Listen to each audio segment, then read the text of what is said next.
So it's one thing that we will be promoting.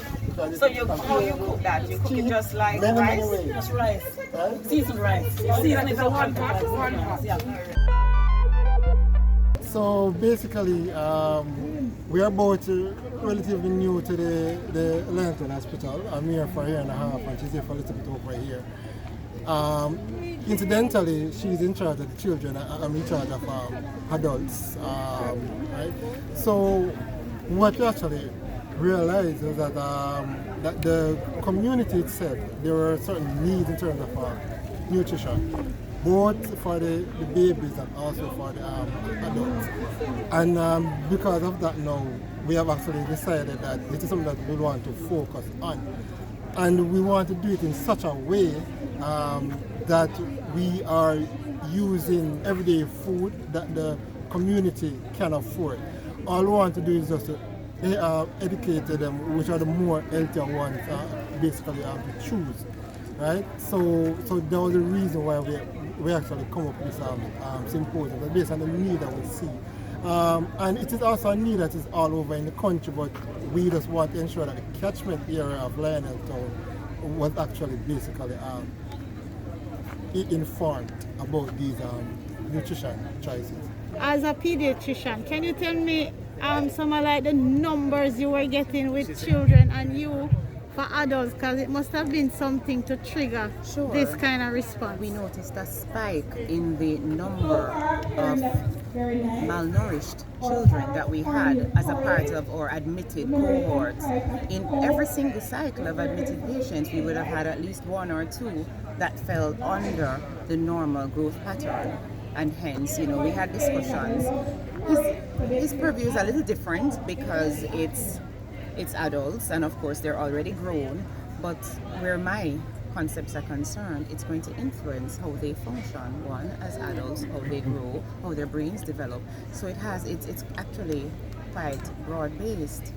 When I had discussions with Dr. McKenzie, he had similar challenges in the adult population in terms of his diabetics and hypertensives, persons living with these diseases. So we wanted to see if we could improve it from a community level. Right, because you see, the thing that we actually found when I observed the clinics, that we know the general trend, unfortunately, is that a lot of adults with chronic diseases do not take their medication. But what I realized when I come at Lionel Town, that we have, I would say, a percentage above average of persons actually take their medication. But yet there was still issue with their control. So even when you adjust their regime, right, we realized that there were things that was missing. And then as I started to speak to them more, we realized that there's a big fall in the diet. There's a lot of persons, for example, for diabetics, they're taking a lot of starch, they're taking a lot of sugary drinks, right? But we realize that persons sometimes do not know. A person came to one day and said that they were thirsty and they were drinking a soda, and they thought that the soda was a substitute for water, right? So oftentimes people don't know the level of sugar that is within some products, the level of salt. They don't understand. And then when I find that when I actually spoke to a few persons, they actually made the change, and when they come back on the same regime, they were better controlled.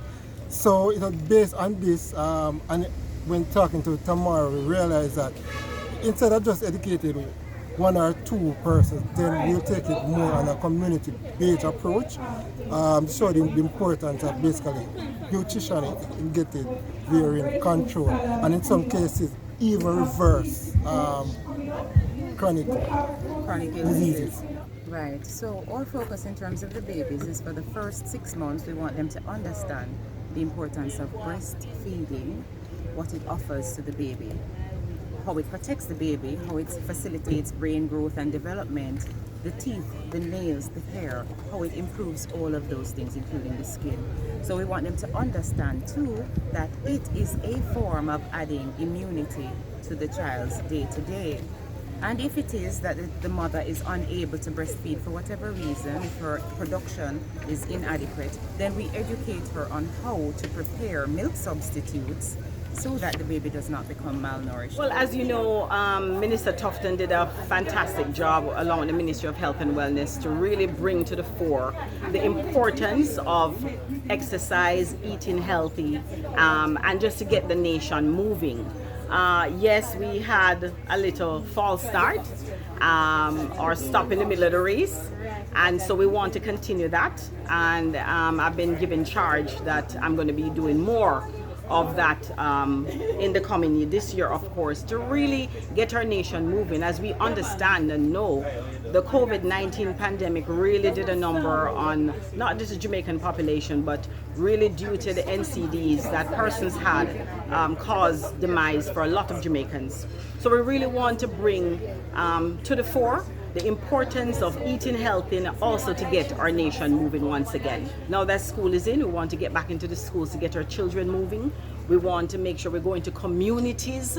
I know that Minister Tufton has done an island-wide tour in many different places. We want to go into the nooks and crannies of our society, maybe places that we have not been, and just to really make persons aware, more aware of some of the little things that they can do. Because a lot of people think that they have to go to a gym. You don't necessarily have to go to a gym. All you need is an open space or a little area in your house to actually do something. And so those are some of the things that I want to bring to the fore to the Jamaican people. COVID has caused us to we ate more just out of being at home, but I think Jamaicans also understand the reason why we had some of the deaths were attributed to NCDs. Persons were hypertensive, persons were diabetic, persons were severely obese.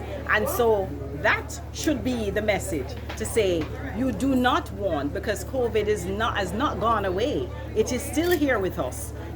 We've seen the numbers decrease. However, if you have some of these non-communicable diseases like diabetes and hypertension, and you're possibly severely overweight, then your chances for maybe not recovering from COVID or having long COVID is even greater.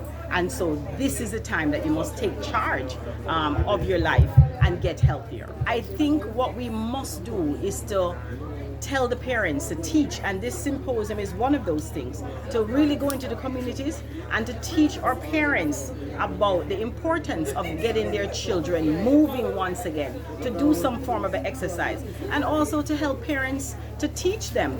Maybe mothers don't have the time anymore to maybe cook, but cook on a Sunday and cook enough where you have leftovers so that when the child comes home, you're not grabbing for the fast food, you're not grabbing for the sugary stuff. And so I think it's important to teach families how to eat better and to incorporate exercise into the child's life. I'm not sure if you're aware, but the Ministry of Health and Wellness has taken on the Better For You menu.